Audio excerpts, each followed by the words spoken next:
Hi, I'm Robert Tyler with Advocates for Faith and Freedom. I'm here with Mariah Gondeiro, one of our lawyers, and we want to give you a brief update on an election-related lawsuit that we have been involved in that presently sits in the Ninth Circuit. One thing I want to point out initially, that this is not a case that is about trying to overturn the 2020 election. It's a nonpartisan matter, and we represent the Election Integrity Project of California. And Mariah, why don't you just tell us a little bit about Election Integrity Project of California? They train individuals, don't they? What do they train them for? Yes, they train election workers for elections in California. They train volunteers, right? Yes, they train volunteer election workers. Now, we have a lawsuit. It's sitting in the Ninth Circuit. We originally filed it in the federal district court in roughly 2021. It got dismissed. And it was dismissed for what reason? It was dismissed on standing grounds. And that happened through many cases around the country where the argument was made, you simply don't have standing. We've appealed that to the Ninth Circuit. We've got all of our briefing filed. Tell us, who are the clients and why do they have standing? The clients are the Election Integrity Project of California and congressional candidates as well as voters. And congressional candidates who actually lost in California. Who lost in districts that reported widespread irregularities. And we have standing because one of the requirements for standing is you have to show an injury in fact. And that's in people across the country could not show that. But we can show that here through many ways. We can show that because we have specific ways that the election laws and procedures affected our clients, not just everyone generally, which is what everyone else was alleging across the country.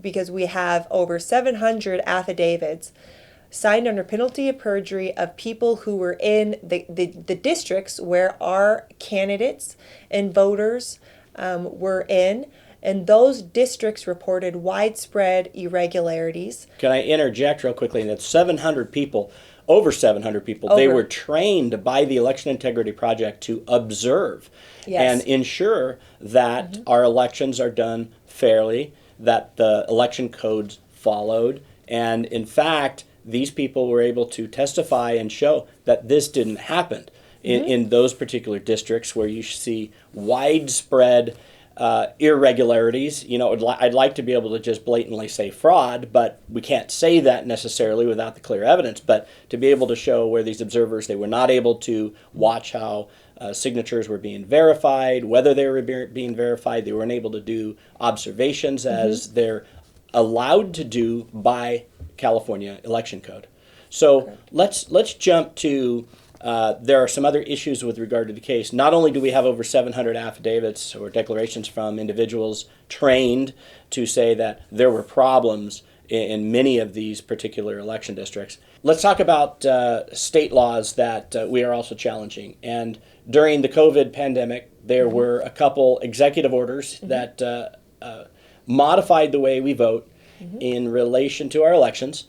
And Governor Newsom, one thing he did, he established universal mail-in balloting. And then secondly, there was also an executive order to modify how signatures were verified when mail-in ballots were received. So let's talk about those two things. First, talk about universal mail-in balloting. Yes, and that has now been ratified into law in California. And by the California legislature. By the California legislature. And the reason why we're challenging that is because we have evidence through our citizen observers who have signed declarations under penalty of perjury that as mail-in ballots are coming in, some election workers are simply not doing signature verifications, or they're not doing it correctly.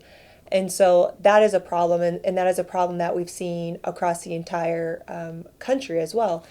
And we're also challenging the law that basically gutted signature verification requirements. So during COVID-19, under the state of emergency, there was this process where they gutted the signature verification process using computers, right? Yes.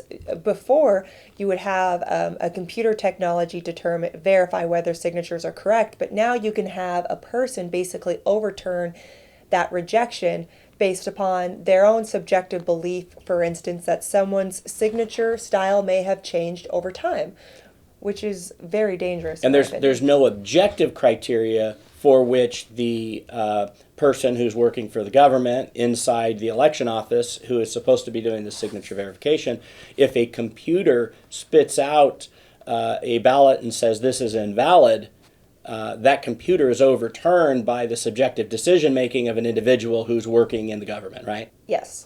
And so that's a real problem. I'll just say that I once had a case where we had a signature that was contested, and we were contesting the signature on a document. I hired an expert, and by the naked eye, you could not necessarily see that it was a different signature. I could look at it and say, oh, maybe it's just changed over time, very simply. But when brought under the microscope, when seeing how a signature flows, when the pen stops, there'll be a little glob. You can't see it with the naked eye, and these experts and even the computer would be able to see where those globs are, where the signature flows, starts and stops. And so this is a very subjective situation that creates potential fraud all across our country for any person who is the worker who looked at it and says, well, I like this one. This one's Republican. Let's make it valid. This one's Democrat. Let's make it valid. Whatever. It's very subject to fraud. And that's what this case is about. It's to try to purify our elections, right? Yes. So our briefing's all completed in the Ninth Circuit, and we have a date. What's the date? September 23rd. Okay, so September 23rd is a big date for us, for the state of California, quite frankly. Yes, and we hope to win on standing and get it back to the district court so we can do discovery and an audit. Yeah, so the real issue is standing, and if we can get the case back to the district court, then we'll be able to, Lord willing, be able to challenge these laws and challenge how the election process occurred and will occur in the future. Thank you, Mariah. Please pray for us at Advocates for Faith and Freedom. You can visit us at faith-freedom.com. If you want to contribute to this cause, you can go to our website at www.faith-freedom.com. There's a donate button. You can also follow us on Instagram, Facebook, and other social networking platforms. We appreciate your support, and God bless you.